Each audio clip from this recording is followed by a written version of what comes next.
কাফের সম্প্রদায় এটা প্রমাণ করেছি। তোমাদের ক্ষমতা থাকলে তোমরা রদ করে দেখাও, আমার এই বক্তব্যের ভুল প্রমাণ করে দেখাও, জাতির সামনে জাতি দেখুক।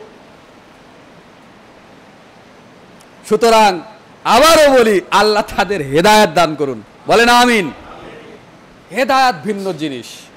আল্লাহ অনেক বড় বড় কাফেরদেরকে, কাফের সম্প্রদায়ের ভিতরে কোনো মানুষকে হেদায়েত দেননি, দিয়েছেন। অসংখ্য দলিল প্রমাণ আছে।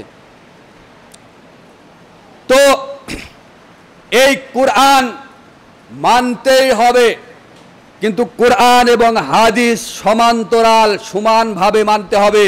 বলেন তো কোরআনের কতটা আয়াতে আল্লাহ সুবহানাহু ওয়া তাআলা কোরআনকেই হাদিস বলেছেন? 14টা আয়াতে হাদিস শব্দটা উল্লেখ আছে। কয়টা আয়াত? কোরআনের ভিতরে 14টা আয়াতে হাদিস শব্দটা উল্লেখ আছে। কোরআনকে আল্লাহ হাদিস বলেছেন। সূরা আল হিজর 9 নম্বর আয়াত, আল্লাহ রাব্বুল আলামিন বলেন, ইন্না নাহনু নাযালনা যিকরা ওয়া ইন্না লাহু লাহাফিজুন। আল্লাহ রাব্বুল আলামিন বলেন, নিশ্চয়ই এই কোরআন এবং হাদিস আমি আল্লাহ নাজিল করেছি, সুতরাং এর হেফাজতের দায়িত্ব আমাদের উপরেই। বলুন সুবহানাল্লাহ। আল্লাহ সুবহানাহু ওয়া তাআলা নিজেই কোরআনকে এবং হাদিসকে নাজিল করেছেন জিকির। জিকির শব্দের অর্থ এক জায়গাতে কোরআন, আরেক জায়গাতে হাদিস।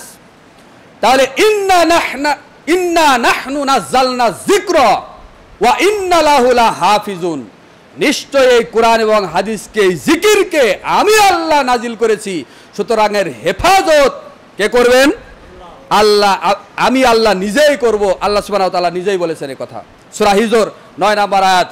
তার মানে ভাই, পৃথিবীতে বাঁচতে হলে, দিন ধর্ম মানতে হলে, চলতে হলে, দিন প্রচার করতে হলে এই রকম সুনাপুটির মতো বিদ্যা অর্জন করে হাদিস অস্বীকার করলে, আল্লাহর নবীকে অস্বীকার করলে হবে না।